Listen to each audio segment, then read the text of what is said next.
वोकर classes में आपका स्वागत है। आज का हमारा विषय है समास, समास की परिभाषा और समास के भेद, समास के भेदों की परिभाषा और उसके कुछ उदाहरण। आइए देखते हैं एक नज़र में समास कि समास कहते किसे हैं। शब्दों के आपसी मेल से होने वाले परिवर्तन को समास कहते हैं, या फिर संक्षेप में किसी बात को कहना भी समास कहलाता है।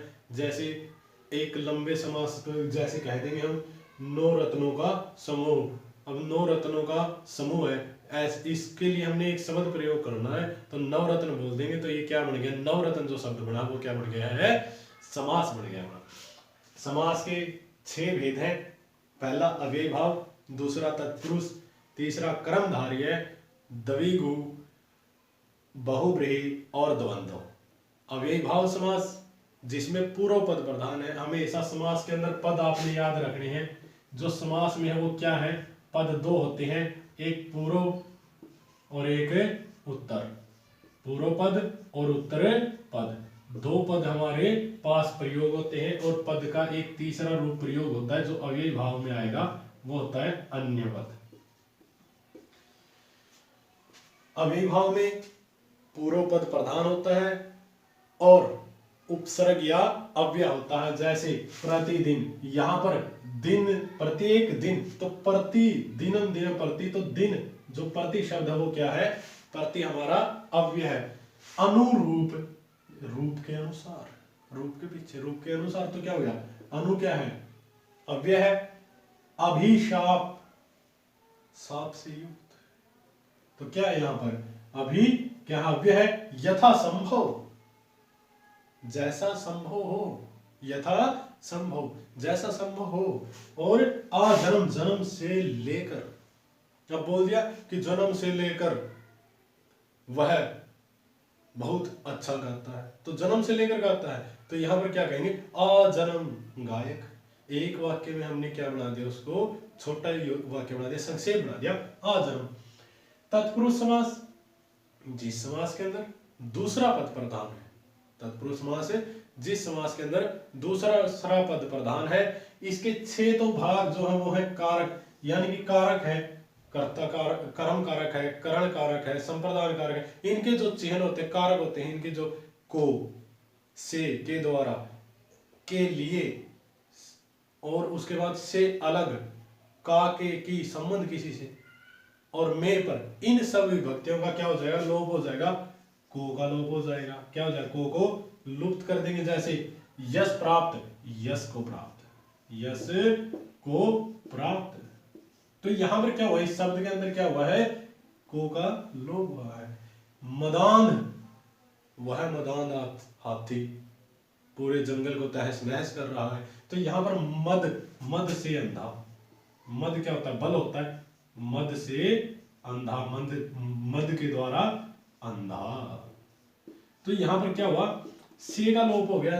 अब एक तो बोलते कि मद से अंधा हाथी पूरे जंगल को तहस नहस कर रहा है, और यहां बोल दिया अकेला मदान हाथी जंगल को तहस नहस कर रहा है। तो यहां पर मदान एक शब्द संक्षेप में ले दिया।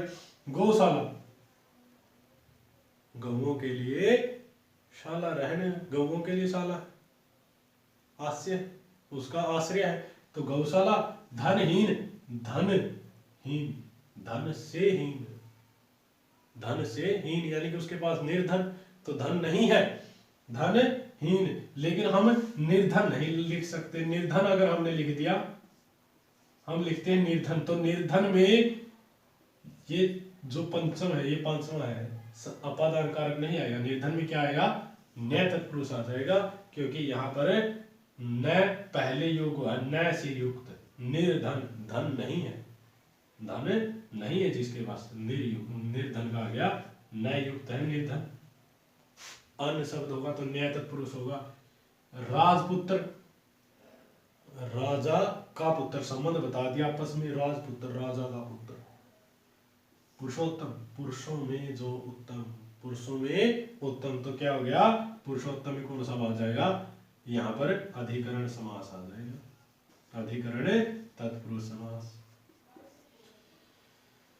कर्मधारय, कर्मधारय क्या कहता है कि विशेष्य और विशेषण, उपमेय और उपमान आपस में संबंध बताए तो कर्मधारय समास होता है।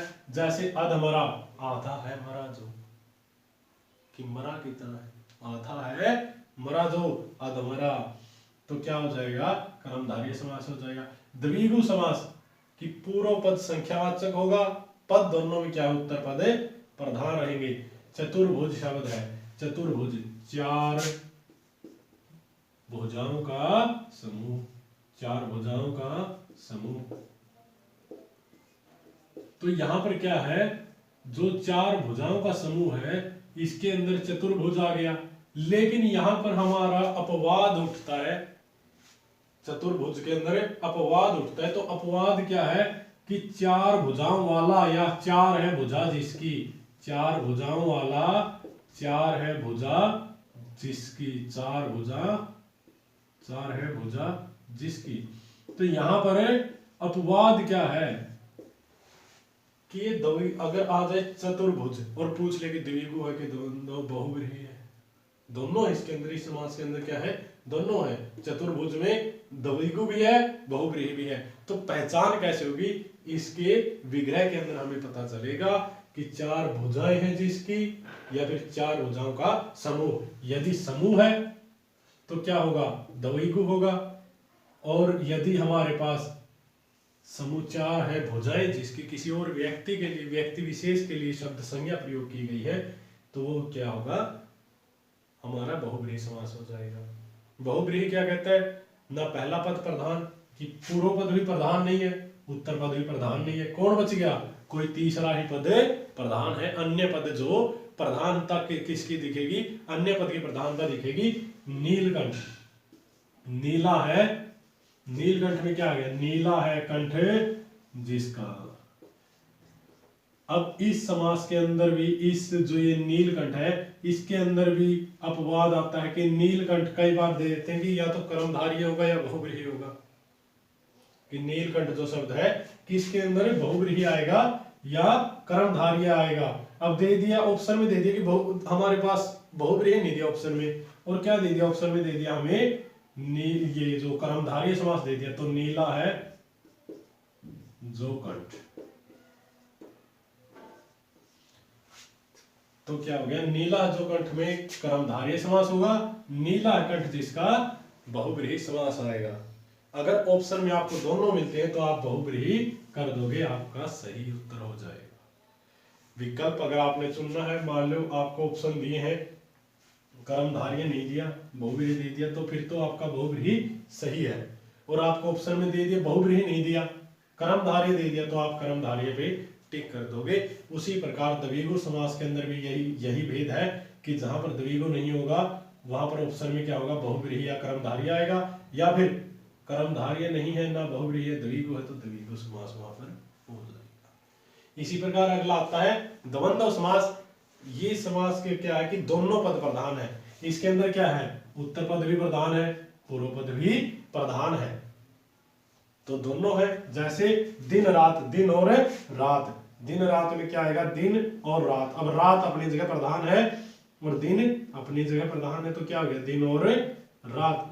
और तथा वह, ये सब शब्द क्या आ जाएंगे, इसके संयोग में जुड़ जाएंगे, यानी कि जो योजक शब्द आएंगे वो साथ में मिल जाएंगे, तो हो जाएगा अपना द्वंद्व समास, जिसमें दोनों पद प्रधान होंगे। एक बार छोटा देखते हैं, पूर्व पद प्रधान है, अव्यय है अव्ययीभाव, दूसरा पद प्रधान है तत्पुरुष, दूसरा पद प्रधान है विशेष्य विशेषण, उपमेय उपमान, योजक होगा तो कौन, कर्मधारय।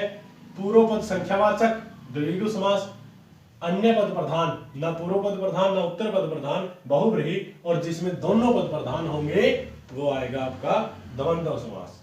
धन्यवाद, ये थे आपका समास का आज के विषय। आशा करता हूं कि आपको पसंद आई होगी। धन्यवाद।